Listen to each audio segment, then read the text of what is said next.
Boa noite a todos. Mais uma vez estamos aqui com vocês. Nosso projeto A Consciência do Terceiro Milênio. Hoje com o tema Estudo da Mente, da Inteligência. Quer dizer, nós não vamos defender tese nenhuma, não vamos dar aula, não vamos fazer a cabeça de ninguém. A ideia é mostrar uma pesquisa, um estudo, uma experiência, uma espiritualidade, inclusive que adquirimos dentro da Sociedade Brasileira de Eubiose com o professor Henrique de Souza. Então, estamos aqui de novo. Um abraço a Margarete e no Jackson, né? Na Isadora e na Carol também. E vamos lá, vamos conversar um pouquinho, né? O pessoal que está atrás do palco também, um abraço para vocês. Né? E os que vão assistir depois, né? Nós estamos ótimos. Ontem assistimos uma... da Hungria e família. Eita, que bom. Então vamos nós. Vamos conversar um pouquinho. Deixa eu ajustar aqui, nos ajustes finais aqui. Então lá. Então, o estudo da mente e da inteligência, né? Possivelmente vamos dar continuidade a esse bate-papo com id, ego e superego, né? Na semana que vem vamos dar continuidade. Então, são estudos que fazem parte do plano de ensino da eubiose, da espiritualidade, por espiritualidade, etc. Então, o dom da inteligência do mental é uma dádiva de Deus, do Criador. Ele é o próprio maná. Falam tanto que, no caso de Moisés, falavam do maná no deserto, vai por aí afora. No sentido de alimento do cérebro, né? Alimento do cérebro, da mente, no sentido figurado, naturalmente, né? Então, algo mais, né? Que até hoje, ainda hoje, vou dizer assim, os cientistas estudam muito, né? Sobre essa parte do que é o mental. Então, nós temos uma quadratura expressando a personalidade, que é composta pelo físico, pelo corpo físico, pelo vital, pelo emocional e o mental concreto, né? Formando uma personalidade. Acima disso, nós temos um triângulo, né? Um ternário, que é Atman, Buddha e Manas, né? No caso, Manas aí é o mental abstrato, que coisa que agora no quinto sistema de evolução, no quinto dia da criação, faz parte, né, de todo o enredo da evolução humana e vai por aí afora. Então vamos ver o que ele diz aí. Então, inicialmente, como sempre fazemos, né, a ciência das idades é um conhecimento sagrado, alicerce onde se apoiam todos os movimentos filosóficos, religiosos, culturais da humanidade de todos os tempos. Então esse é o trabalho do professor Henrique de Souza, né? A obra que ele deixou, né? Então vamos lá, vamos partir, né? Quando nos interessamos pela cultura, nos seus vários setores, ficamos ansiosos por apresentar todas as causas num só lançar de olhos, né? Numa olhada só quer aprender tudo. Num só dia, no mínimo espaço de tempo possível, né? Isso aí nós observamos aqui, por exemplo, nos nossos alunos no grau peregrino aqui, coisa e tal, eles querem aprender tudo ao mesmo tempo, coisa e tal, ficam eufóricos, vai por aí afora. E esse foi nosso tema livre agora na terça-feira passada, esse foi um dos temas dados por um dos nossos alunos, falar sobre o mental.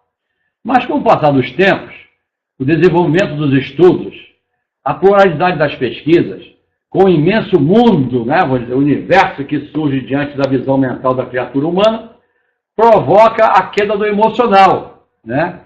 Esse ponto aí do emocional é justamente o ponto maior da iniciação. Então nós trabalhamos muito o mental para podermos alcançarmos os melhores degraus da escada de Jacó. Ele vai caindo, né?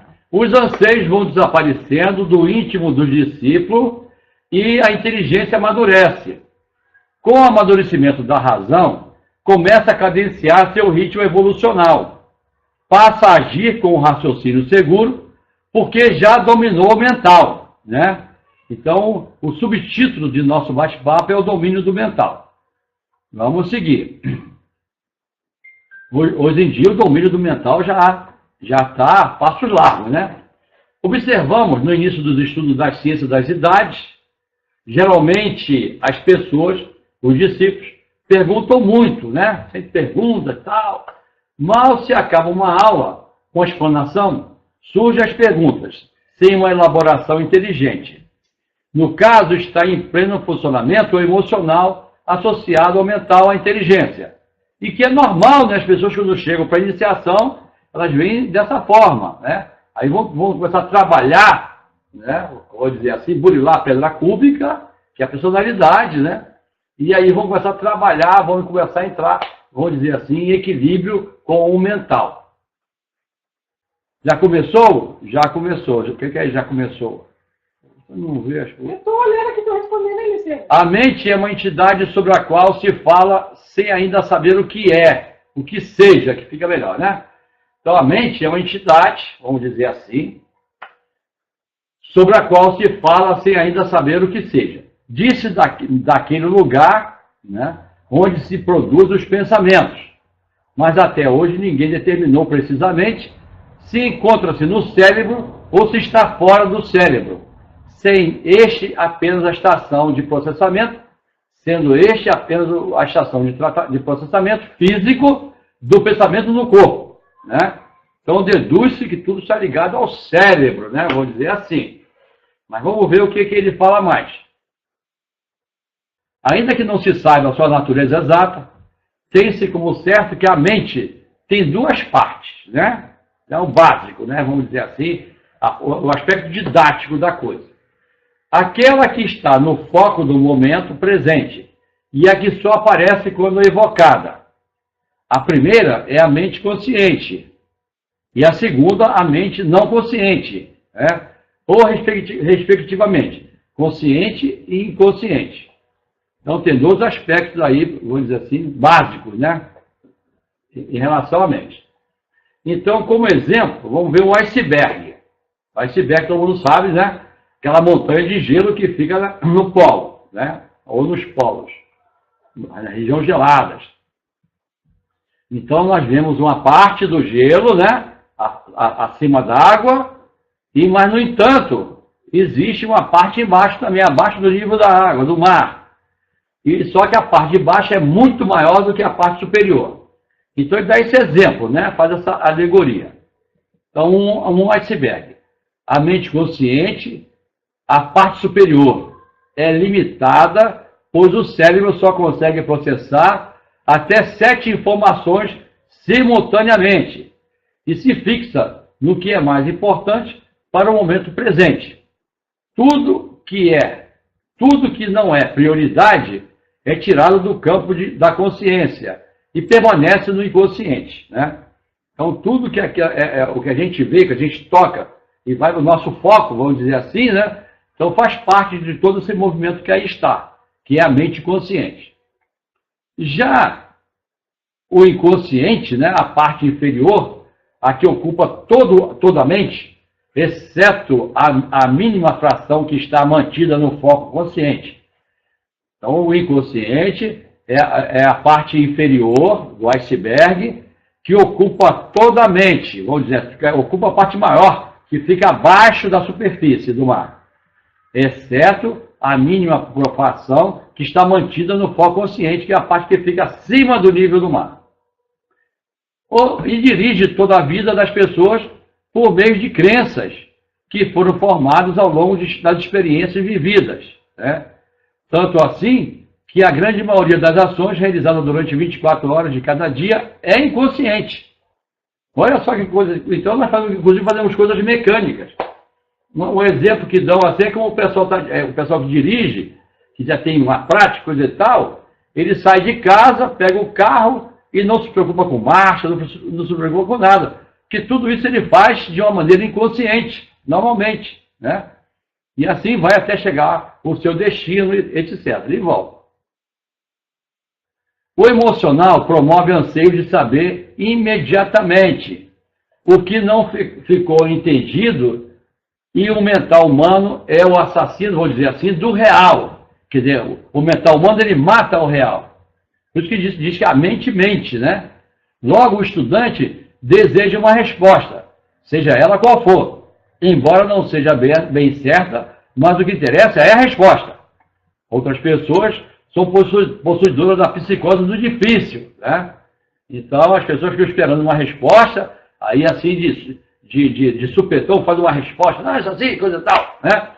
E a pessoa tem que responder. Então, tem pessoas que qualquer resposta serve, vai servir. Já outro não, tem que ser uma coisa complexa, coisa e tal, elaborada, mesmo que seja um erro, mas ele vai aceitar. Para elas, só tem valor aquilo que leem, ouvem, sem entender. Quer dizer, não meditam em cima da leitura, do que está fazendo. Se ouvem uma aula, uma conferência acerca de um assunto transcendental, com palavras claras, não lhes dão valor, posto que as qualificam como banalidade, né? Então as pessoas se acham superiores a uma coisa assim. Vamos lá, vamos ver. Será um complexo de sabedoria? Se acha mais esperto do que os outros? Mais inteligente que os outros? Sabe mais do que os outros, né? Tem pessoas que você não pode falar nada, quer dizer, isso aí eu já sei, né? Mas se for ver a fundo, ela não sabe nada daquilo ali, ela só conhece o título, né? E pelo título, tendo uma frasezinha que decorou, ela se acha, né, sabedor de tudo que abarca aquele tema. Os estudantes amadurecidos e portadores do saber estudar, olha só que interessante, saber estudar, não aceitam como verdade o que houve à primeira vista. Aí, esse estudante amadurecido já está concursando para o sábio, olha só. Então não aceita como verdade o que houve à primeira vista. Preferem ouvir, pesquisar o não entendido, né? A seguir, após a elaboração mental, formulam a pergunta esclarecedora da dúvida. Não fazem pergunta de afogadilhos, né? De afogadilho. A palavra está fora de moda hoje, mas no passado existia essa palavra. O pessoal fala, né? Uma palavra de supetão, né? Vou dizer assim, né?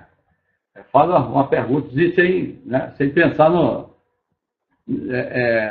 que muitas vezes a própria resposta está na pergunta, mas às vezes também faltam informações para que essa pessoa possa entender essa resposta.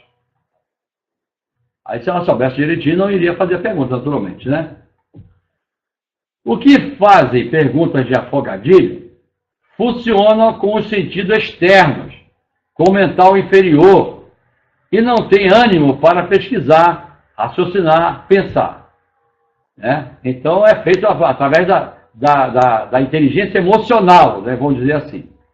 Os que meditam procuram a razão de ser das coisas, agem com interesse despertado pela ação, do eu interno. Né? Este é o real professor, o real mestre. No primeiro caso, podemos dizer, há orientadores, guias, explicadores, ou melhor, despertadores de consciência, né? Que fica melhor do que professores, né? Então é um despertador, vamos dizer assim. Vamos nós. Os portadores da inteligência ligada ao emocional, né? Que hoje se fala inteligência emocional, hoje está na moda, né? Tem ansiedade, a fim de guardar na memória a resposta das perguntas feitas, que repetirão como se fossem papagaios humanos. Dizem as coisas, mas não sabem o porquê dizem. É muito comum você assistir uma palestra de uma pessoa, né, muito bem organizada, vai por aí afora. Daqui a 6 meses, 1 ano, você vai assistir a palestra, é a mesma coisa, com as mesmas vírgulas, nos mesmos lugares, e vai por aí afora, as mesmas entonações, e vai por aí afora. Isso quer dizer que a pessoa parou naquele ponto de vista, né? Ela não evoluiu mais, porque o conhecimento, né? O progresso, a evolução, tudo isso é dinâmico. Então a pessoa repete aquilo durante, se ela faz a palestra durante 10 anos, 10 anos as suas palestras serão iguais, né? E justamente o contrário. Quando a pessoa tem o tema, a pessoa desenvolve o tema, mas, por exemplo, daqui a 3 meses vai repetir a palestra. Ela, vou dizer assim, pelo menos 70% dela, da palestra, vai ser um pouco diferente, porque ela já aprendeu um pouco mais, já pesquisou mais ainda, né, vamos dizer assim, e já acrescenta algo mais, né? dá novo ênfase ao conhecimento, né? Quer dizer, vai descobrindo mais coisas. Então, essa é a diferença do mental concreto e do mental abstrato. Os portadores da inteligência superior, aí no caso vem aí o mental abstrato, né? Amadurecida, ou procura a resposta das perguntas através de pesquisas, de raciocínio, ou ruminam-nas pela meditação até que os entendam. E, por conseguinte, incorporam-na ao ego superior. Antes era o ego inferior, agora é o ego superior. Ao Deus interior, ao Deus interno. E ao eu inferior, enriquecendo de experiências de todas as naturezas. Né? Então a pessoa vai meditando e vai incorporando aquela situação. Então, por exemplo, a pessoa ela faz um curso, ela faz um período de meditação, de yoga, lá que seja. Então aí vem a pergunta, né? Depois de um ano, se ela assumiu essa postura, se ela estudou, meditou, fez isso, fez aquilo, e não melhorou, é sinal que não aprendeu nada.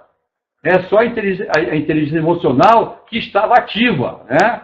É a curiosidade, todo mundo vai, eu vou também, coisa e tal. E quanto mais caro, melhor, né?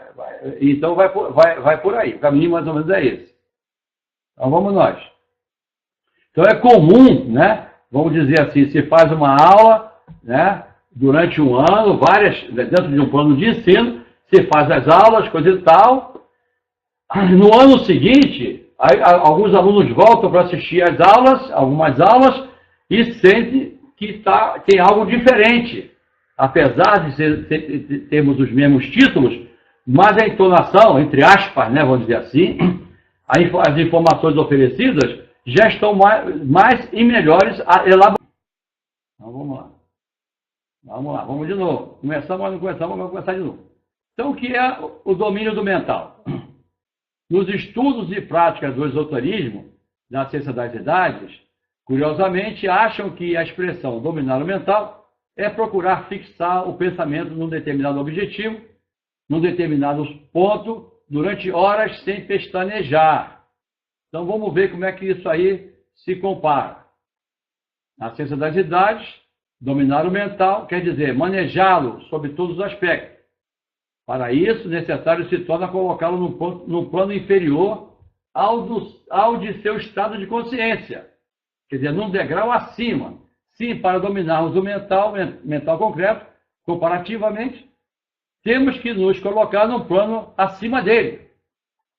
Então, por exemplo, a pessoa entrou para o colégio, né, os primeiros anos, um período muito grande do seu aprendizado, né, ele não pode, no caso, se for a medicina, uma hipótese, ele não pode se considerar um médico, até que ele se forme e se prepare para isso. Então, a ideia aqui é essa, né? Enquanto nós não dominarmos o mental e dermos um passo acima, adiante do mental abstrato, não podemos dizer que estamos dominando o nosso mental concreto, né? O nosso dia a dia. Por exemplo, nosso mental é usado no plano de 3 dimensões. Logo, é um mental concreto, finito, né? Com ação restrita, com um raio de ação bem limitado. Mesmo assim, se põe foguete na Lua, né? E Saturno vai por aí fora. Agora você imagina. Para dominá-lo, precisamos agir num plano acima dele, senão numa dimensão acima, a quinta, quer dizer, a quinta dimensão. Ou seja, a N dimensão. Então, temos que dar um passo, né, vamos dizer assim, nesse processo evolutivo. Na época atual, a humanidade desfruta da inteligência abstrata, da inteligência criadora, genial. Logo, para dominá-la, temos necessidade de nos colocarmos no plano da intuição, ou seja, no plano búdico, quer dizer, ainda está acima do mental abstrato. Quer dizer, a grande massa humana está ainda afeita à consciência ligada ao emocional, né? e ao mental, né? A inteligência emocional. Mas ainda já na iniciação, alguns já primam por esse detalhe, né? da inteligência já abstrata. Mas para dominarmos a inteligência abstrata, requer que façamos muita meditação, estudo, pesquisa e coisa e tal, já no plano búdico, que já é um plano acima do plano abstrato. Né? Desde que tem um detalhe. Para chegar a esse plano búdico, a pessoa tem que se modificar. Se ela estudar só para encher a moringa, não é suficiente. Ela tem que mudar também a sua personalidade. Ela tem que cada vez aprimorar mais, vamos dizer assim.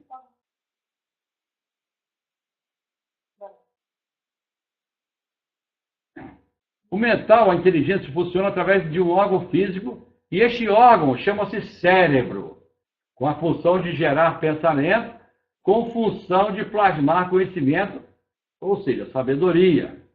Né? Hoje já se fala também no sistema cérebro-espinhal, há também no coração, e há também os médicos profissionais que falam também nos intestinos. Olha só, que tem as mesmas células que tem o cérebro. Olha só que coisa interessante. Como é que a evolução, né, vou dizer assim, da própria ciência humana vai evoluindo. Né? Então, tudo isso aí faz parte de todo um trabalho. Você imagina daqui a, sei lá, 100 anos, 80 anos na frente, né, o que não estará sendo descoberto naquela época, não é mesmo?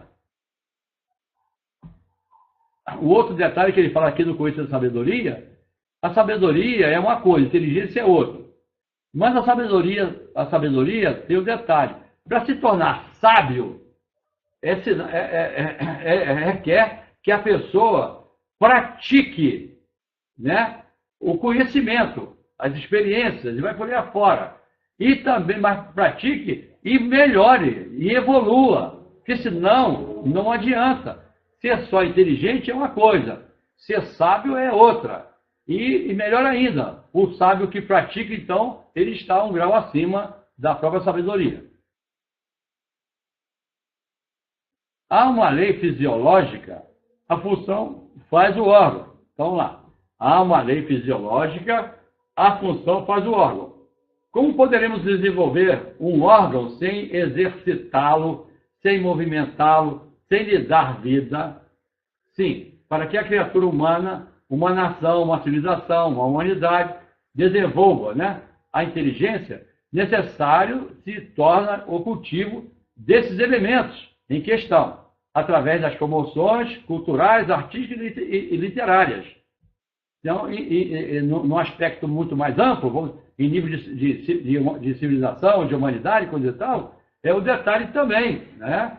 Então, é como a grande massa, é como se viesse num arrasto, né? Viesse arrastada, vem puxando, é o fundo da onda, né? Porque só praticam aquilo que lhe interessa, né? Aquilo justifica seus interesses e vai por aí, né? Já na iniciação, não. O ideal da iniciação é que a pessoa pratique e melhore a si mesmo, né? Então, chega no Natal, as pessoas vestem de branco, querendo um ano melhor, coisa e tal, mas não fazem uma avaliação daquilo que fizeram durante todo o ano, ou na última década, vamos dizer assim, para melhorar a sua estrutura, né? A sua consciência, a sua espiritualidade, a sua personalidade. Né? Coloca branco, mas por dentro não está bem branco, não. Deve ter outras coisas. Sem estudos permanentemente sobre qualquer ramo do conhecimento, não pode julgar-se senhor do assunto, dominador do mesmo. Por exemplo, se uma pessoa deu apenas meia dúzia de aulas durante um período de 10 anos, não pode julgar-se um professor, ou seja, um pedagogo. Se ela deu, né? Quando eu tiver um tempo eu dou uma aula, né? No final ela não vai poder se julgar como um professor, um mestre, pedagogo, coisa e tal, né? Ela não continuou fazendo pesquisas e outro detalhe, não exercitou. É o que nós estamos falando. A praticidade da sabedoria, que é justamente o exercício de tudo isso, de praticar, né? E cada vez que você faz um bate-papo, faz uma aula, coisa e tal, você cresce mais do que os próprios alunos. Cada vez você cresce mais, né? E se você tiver um grupo de alunos que sejam interessadíssimos, então você cresce mais ainda. Você puxa eles e eles obrigam você a crescer junto. Isso é uma coisa importantíssima, né? Vamos dizer assim. Então, as pessoas vão no cerimonial, vão na missa, vão no ritual, vão nisso, durante anos e não melhoram nunca, continuam as mesmas coisas, né? Se um engenheiro exerce as funções de comerciante, nunca exerceu a sua profissão, não poderá pensar que é um engenheiro de alto gabarito. Lógico, né? Um médico exercendo durante toda a vida a profissão de banqueiro, por hipótese, né? De diretor de esporte, não poderá dizer que é um bom médico.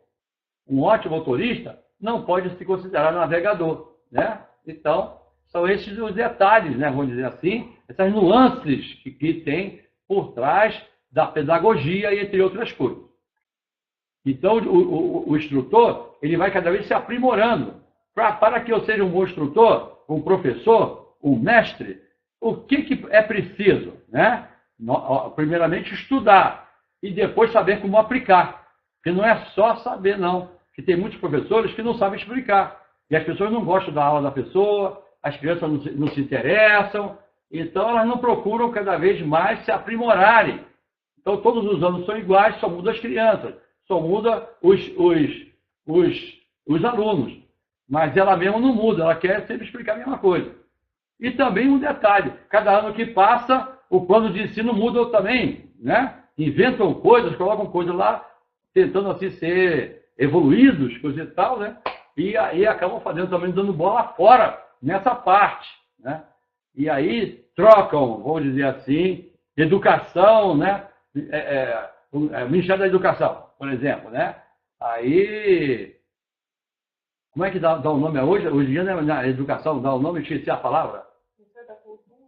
Da cultura, coisa e tal. Aí inventa. Aí com isso tira a responsabilidade dos pais de educarem e joga para os professores. Os professores ficam atrapalhados com isso aí, né? Agora mesmo estou querendo colocar política, eu vou dizer assim, política na sala de aula, né? Como é que é o nome que dá? Que estou falando, né? Política na sala de aula. Alguém fala para mim aí? Política nas escolas, né? Como é que é o nome? Já estão com 8 reuniões e não conseguem resolver nada, porque cada um puxa para um lado, né? E vai assim, né? Agora, os nossos... Agora, os grandes mestres que nós temos, né? Nós temos vários expoentes na área da pedagogia, coisa e tal, e esses nunca são lembrados. As pessoas deixam para lá, né? Piaget, Montessori, e temos os brasileiros também, coisas aí, né? Maravilhosos, né? E ninguém fala nada, né? Não procuram essas fontes, né? Vou dizer assim, né? Maravilhosos conhecimentos que são dados de como formar uma pedagogia, um trabalho social, mas ninguém lembra disso, né? Querem mudar as coisas de acordo com o que está na moda, na música, nas artes. A arte, às vezes, até se confunde arte, né? Antigamente, o pessoal fala assim, quando a criança faz arte, a mãe tomou uma providência contra, né? A arte, antigamente, era sinônimo de fazer, o pessoal falava assim, traquinagem, né? Ou pintar o sete, né? Hoje em dia, a gente vê que umas artes aí meio doida também. O pessoal acha que fazer bagunça é fazer arte. O dom da inteligência, do mental, é uma dádiva de Deus, do Criador.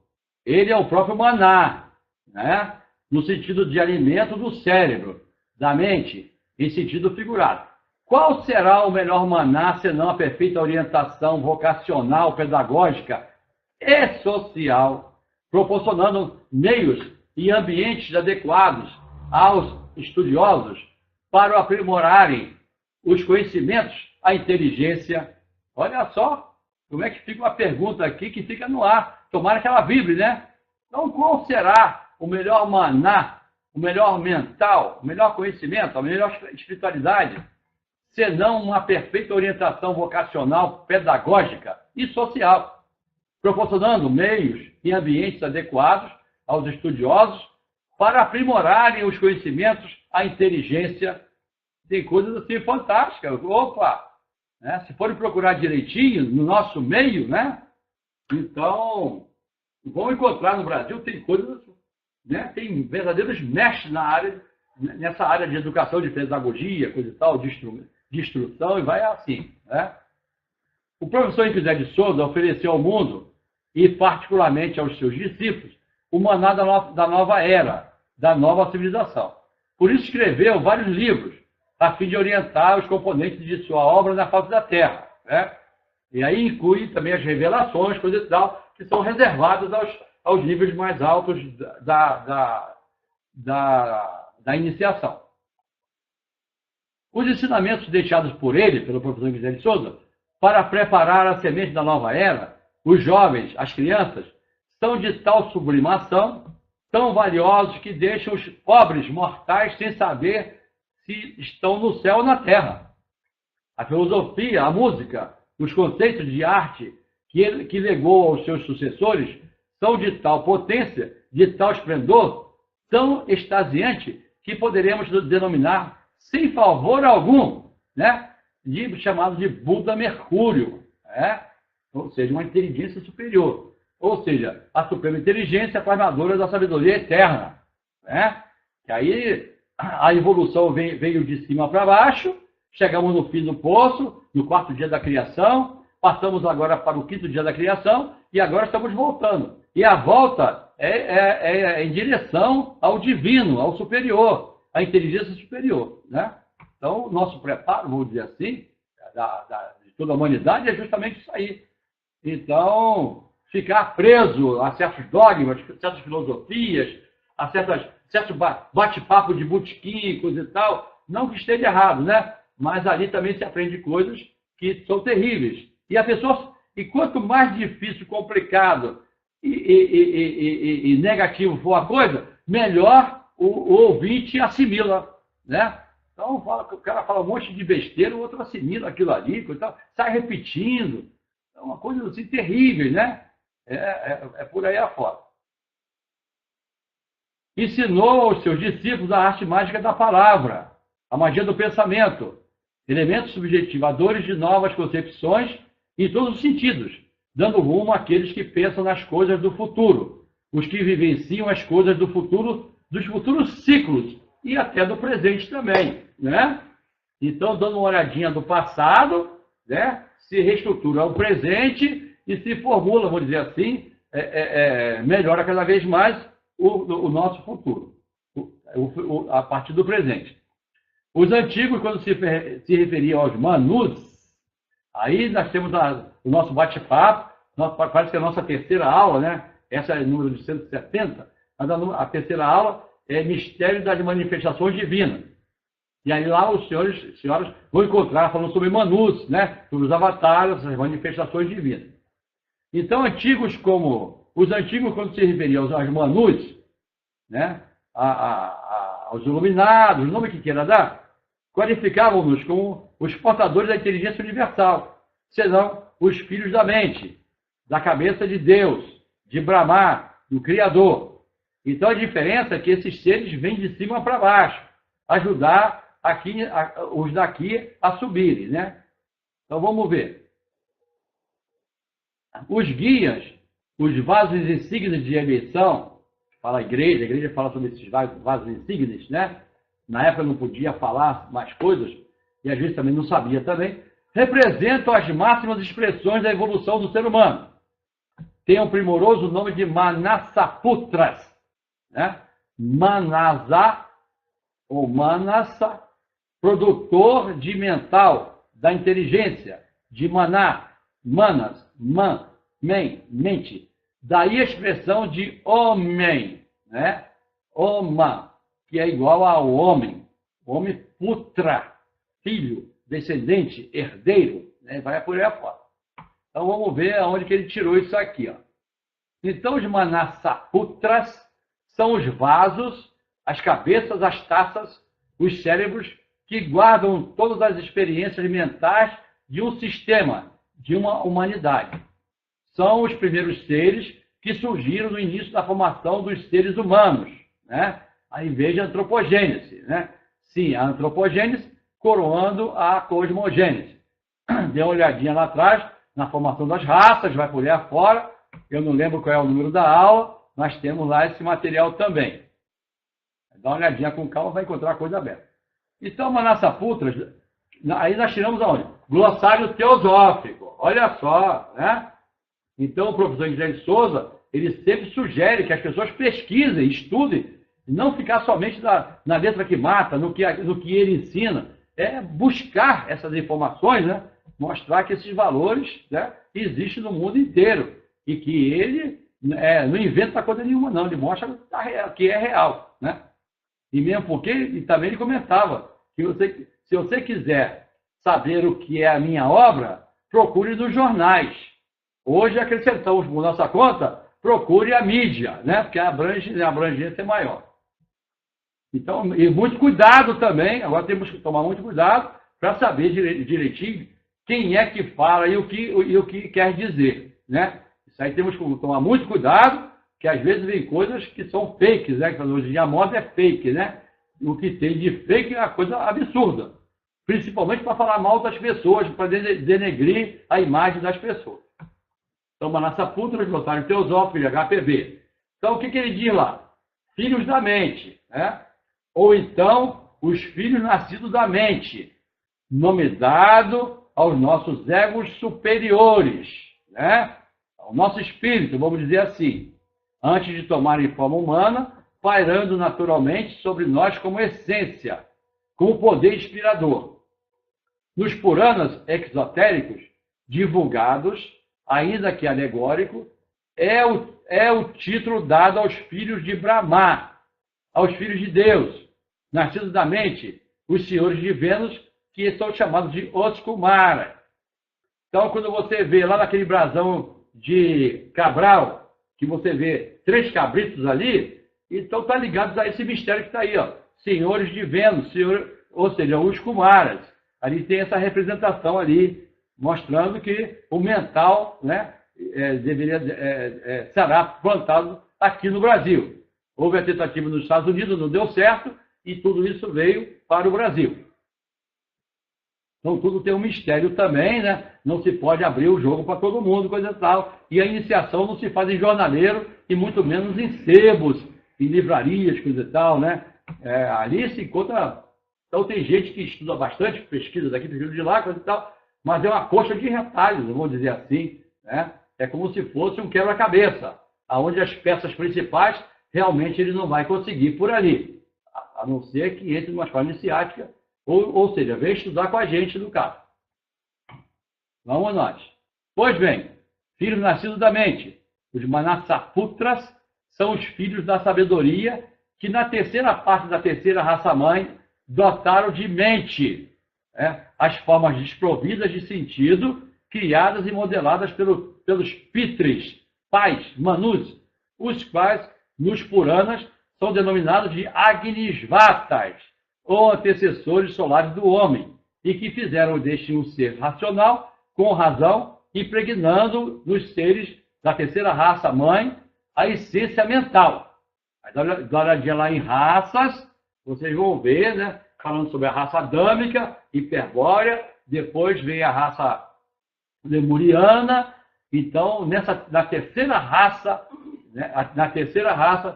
Ou seja, na terceira sub-raça da terceira raça-mãe, né? Foi aí que essa hierarquia criadora se manifestou e veio trazer, né, vou dizer assim, a parte, né, a parte solar, né, do homem.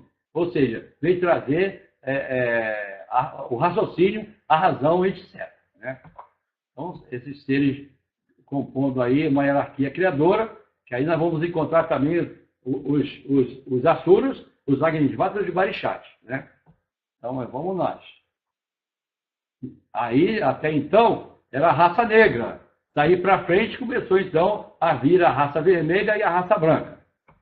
Para que os homens se tornem Manassaputras, identificando-se, portanto, com a mente universal, senão como veículos dela, ensinou o excelso professor Henrique José de Souza. Quem souber colocar sua inteligência ao lado do coração, alcançará na Terra as maiores alturas, ou seja, o poderio, né? A sabedoria, o equilíbrio, vai por aí afora. Então está aí o nosso trabalho de hoje, né? Rapidinho, né? Coisa e tal.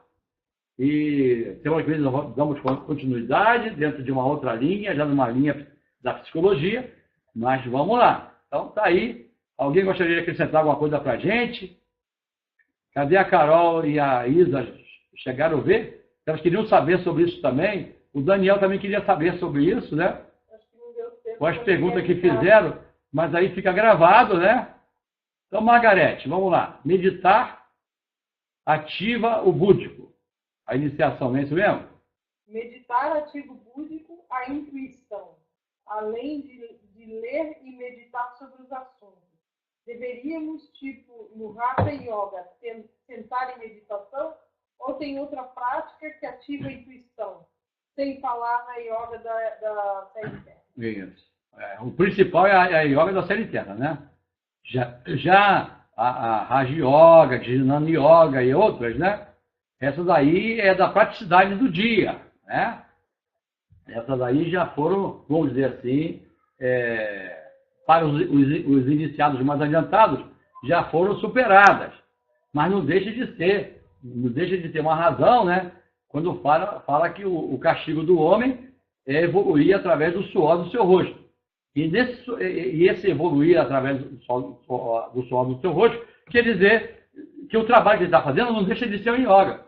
Então, quando ele se ocupa com o trabalho, né, com qualquer coisa que ele tenha que fazer, ele não deixa de estar fazendo uma yoga também, não é mesmo? Mas a meditação também é muito importante. Então, a meditação tem o seu valor também, tem um momento também, é que nós comentamos aqui, né? Que o pessoal, nós comentamos também em sala de aula também, que o pessoal, nem que seja 5 minutos por dia, a pessoa eleve sua mente ao Altíssimo, a Deus, ao seu Deus interior, e converse com Ele, né?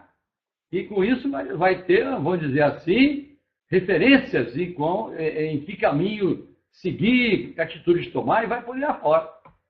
Mesmo porque ele vai fazer yoga da série interna 1 vez, 2 vezes por dia. Pelo menos. E mais as yogas que são dadas pelo professor Guilherme Souza. Sim, mas aí a meditação ele pode fazer em qualquer lugar, em qualquer hora. Então.